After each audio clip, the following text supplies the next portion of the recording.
Добрый день, дорогие друзья! Приветствую вас на канале Long Swim. Тем, кто смотрит это видео первый раз, всем желаю хорошего дня, прекрасного настроения. Обязательно ставьте лайки. Не забывайте нажимать кнопочку «Поделиться». В наших видео есть много интересной и полезной информации. Тема сегодняшнего видео – как преодолеть состояние пустой любви. И этот вопрос мы рассмотрим сквозь призму колеса жизненного баланса Long Swim. Трехкомпонентная теория любви, которую мы предлагаем в качестве инструмента для колеса жизненного баланса Long Swim, позволяет нам нашу сферу семьи и отношения привести в более-менее подвижное состояние и перейти в состояние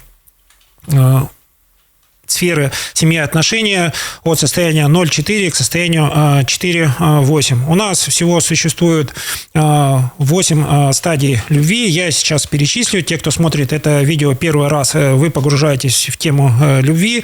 Те, кто смотрит это видео не один раз, пожалуйста, напишите в комментариях, что вам помогло из наших видео для того, чтобы вы укрепили свои отношения. Итак, первая стадия – это отсутствие любви. Вторая стадия – это влюбленность. Третья стадия – пустая любовь. Четвертая стадия – роковая любовь. Пятая стадия – это дружба. Шестая стадия – это романтическая любовь. Седьмая стадия – это дружеская любовь. И восьмая стадия – это совершенная любовь. Если мы говорим о состоянии пустой любви, чаще всего это мужчина и женщина, которые длительное время находятся в этих отношениях. Скорее всего, отношения начались со стадии влюбленности, с чистого листа, с яркой привязанности, с яркого влечения друг к другу. Потом они зашли эти состояния в рутину, завязли в бытовых вопросах. Вы прошли очень быстро состояние пустой любви, перешли в состояние роковая любовь, где вы поняли, что все-таки совместные планы строить можно, но реализовывать их вам не хватало ни времени, ни сил, ни возможностей. Вы перешли к состоянию симпатия, дружба. Вас связывает эмоциональная вовлеченность и близость. В определенный момент жизни, скорее всего, это второй-третий год совместного проживания, вы почувствовали состояние романтической любви, но понимание, что совместные планы, увлечения и даже хобби вас уже не удерживают в том состоянии бурной страсти и вовлечения. Вы обратно скатываетесь в состояние роковой любви, опять строите планы не один раз на бумаге, вслух. Может, даже вы устали строить планы, и вы опять возвращаетесь в состояние пустой любви, и в состоянии пустой любви вы чувствуете, что это какой-то затяжной тупик, эмоционального взаимного вовлечения нету, про физическую близость уже давно забыли.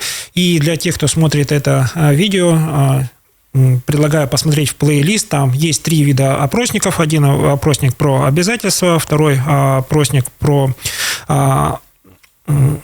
близость и третий опросник про страсть. Я сейчас немножко остановлюсь на обязательствах, то есть это когнитивный аспект любви.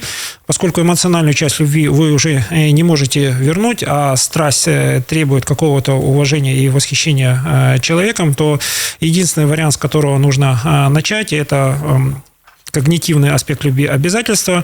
Я напомню, как он влияет на наши отношения. При первых встречах любовные отношения не предусматривают преданности, то есть обязательства – это синоним преданности.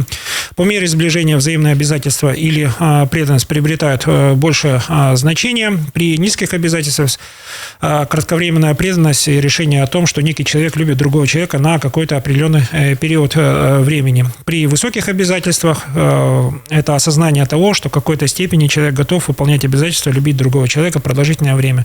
В состоянии пустой любви у нас присутствуют низкие обязательства, и эти низкие обязательства говорят о том, что ваш любимый мужчина уже понимает, что срок его любви подошел к реализации каких-то других планов, он уже смело смотрит на какие-то полигамные отношения, и поэтому с вами строить совместных планов не хочет.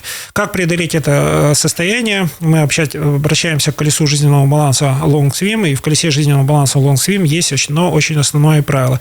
Если ты хочешь построить отношения с любимым человеком, любимой женщиной, любимым мужчиной, прежде всего нужно проработать свое колесо жизненного баланса. В первую очередь задать себе вопросы, в каком состоянии ты находишься. У нас есть 8 сфер, и начинаем мы со сферы яркой жизни по часовой стрелке.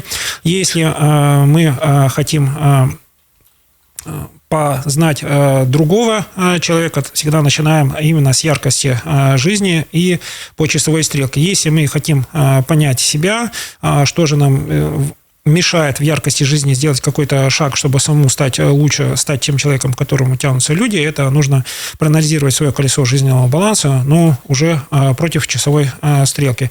Почему мы идем против часовой стрелки, когда анализируем колесо жизненного баланса? Потому что у нас возникают вопросы, как выглядит наша сфера друзья и окружение. Мы понимаем, в каком физическом состоянии мы находимся, а гляжу ли я в зеркало и вижу того человека, к которому хочется тянуть. Следующий момент – личностный рост. Насколько я интересен, насколько я вовлечен, насколько я могу быть наставником, то есть передавать знания, дарить знания. Следующее отношение – это сфера деньги, сфера, как я могу сохранять и приумножать то, что попадает в поле моего зрения или воздействия. То есть сфера деньги и сфера семья и отношения – это все посвящено одной теме: сохранить и приумножить то лучшее, то, что является для вас ценностью, и именно вот приумножить. Для этого у вас должны инструментарий каким-то образом экологично приумножать то, что у вас есть, и здесь с любимым человеком нужно находиться именно в одинаковых жизненных ценностях. Следующая сфера – профессиональная реализация, а действительно мои отношения и семья помогают мне в реализации карьеры. Чувствую ли я, приходя домой в объятия любимого человека, необходимую поддержку, готов я поделиться жизненными планами в сфере карьеры, готов я поделиться своими тревогами. Вот такие вопросы нужно себе задавать.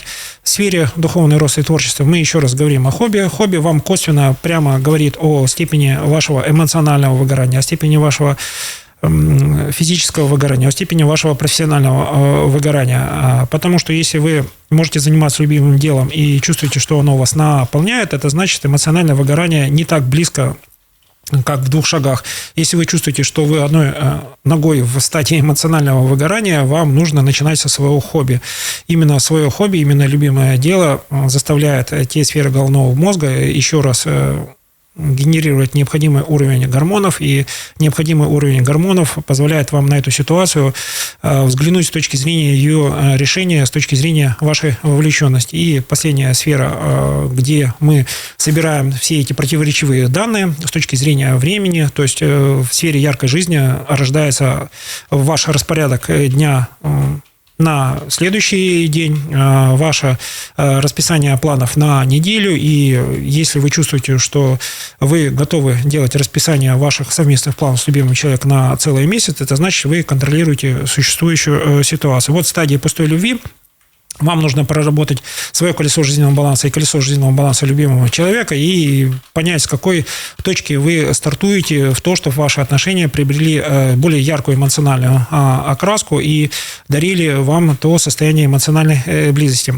Почему нужно начать с эмоциональной окраски? Потому что, скорее всего, в состоянии пустой любви ваш любимый человек, любимый мужчина находится в стадии эмоционального выгорания, но поскольку он не продвинутый пользователь колеса жизненного баланса, он не понимает, с какой сферы нужно начинать. Вы-то понимаете, что вам нужно начинать со сферы больше отдыхаем, больше восстанавливаемся, ищем места силы. И тогда прежние профессиональные навыки оживают, ваши мечты, планы приобретают более яркие эмоциональные окраски, страсть помогает вам мотивировать на достижение тех целей, которые вы готовы делать в ближайшую неделю, в ближайшие месяцы, и таким образом через эмоции запускается возможность из пустой любви перейти в следующее состояние. Я вам не рекомендую из состояния пустой любви выходить в высокую страсть, лучше идти ровно без эмоциональных переживаний в состояние симпатии, дружбы, когда вы можете трезво и эмоционально обсудить эту ситуацию с точки зрения тех вот тяжелых переживаний, которые которые вас захлестывают. То есть любимый мужчина может рассказать вам о том, где он разочаровался, где у него были планы и мечты. Это нормальная ситуация. Просто выслушать и сказать, вот давай здесь попробуем сделать совместно. Не надо пробовать одному ты попробовал, уже ничего не получилось. И только пройдя стадию дружбы, которую вы можете застрять на период 5-6 месяцев, а то и года, позволяет вам смотреть на ваше состояние любви не с точки зрения эмоциональных переживаний, которые чаще всего кратковременно, а смотреть на стадию вашей любви в сторону романтической любви, потому что в романтической любви у вас присутствуют уже совместные планы, но у вас доверие, которое лежит в основе дружбы, помогает вам справиться со всеми вашими переживаниями. Я вам сейчас перечислю те параметры, которые как вот антагонисты друг к другу подходят. Если мы говорим о влюбленности и дружеской любви, между ними разница заключается в том, что в состоянии влюбленности нету планов, все начинаем с чистого листа, в состоянии дружеской любви, то есть очень приземленные планы и замечательный пройденный реальный путь. То есть если слева у нас находится состояние влюбленности, справа у нас дружеская любовь, то есть вы, если переместитесь по шкале времени далеко вперед, на 50-60 лет вперед, вы поймете, что вы совместно встретили старость, но она такая вот обыденная, без пьедестала, без фейерверка. Вот состояние влюбленности, оно требует фейерверка. А дальше идет состояние пустой любви, о чем речь в нашем видео. Это мы себе понапридумывали планов. В романтической любви это окрыленная любовь. То есть наши планы, которые окрылены вашим любимым человеком, они очень легко выполняются, потому что вы понимаете, что не нужно ждать от окружающих подтверждения ваших планов. Одного вашего любимого человека вполне достаточно, чтобы вы профессионально реализовывали ваши совместные планы, потому что те люди, которые идут за подтверждением в свое ближайшее окружение, чаще всего они любовь разрушают собственными силами. Роковая любовь – это краткосрочные эмоции, чаще всего это недоверие ко всему, что говорит ваш любимый и близкий человек, противоположность ему, симпатия, дружба, она основана на доверии. А доверие от вашего любимого человека идет и к вашим планам, и к вашим действиям. И оно очень стойкое при любых ситуациях. Ваш друг, скорее всего, вас поддерживает не только ваши планы, но и сам готов в них участвовать, понимая, что, в принципе, там ничего вас не ожидает. Итак, подводим итоги сегодняшнего видео, как преодолеть состояние пустой любви. Состояние пустой любви преодолевается через колесо жизненного баланса Long Swim достаточно легко. Мы переходим от стадии пустой любви к стадии симпатии и дружбы, то есть мы не заходим в высокую страсть, потому что высокая страсть или сексуальное влечение друг к другу приобретает фактор рутины, и только когда у нас существует высокая эмоциональная близость, умение делиться своим переживанием или находиться в близости с человеком не только со своими хорошими, лучшими переживаниями, то есть играть какую-то желаемую роль, но и уметь делиться со своим любимым человеком своими переживаниями, горестями. Это дает вам возможность построить фундамент крепких отношений на совершенно другой идеологической почве. Поэтому проработка в колесе жизненного баланса сферы духовный рост и творчества дает вам понимание, что друзья-единомышленники в вашем окружении будут вам опорой для того, чтобы вы выбрались из состояния пустой любви и приобрели новый смысл или в новых отношениях, или в новой семье. Тем, кто смотрел это видео, всем желаю хорошего дня, прекрасного настроения. Обязательно пишите в комментарии, расскажите свою историю успеха. Если у кого есть вопросы, мы на все вопросы через комментарии обязательно ответим. Наше видео является мотивирующим, поэтому у вас все получится. Я в вас верю.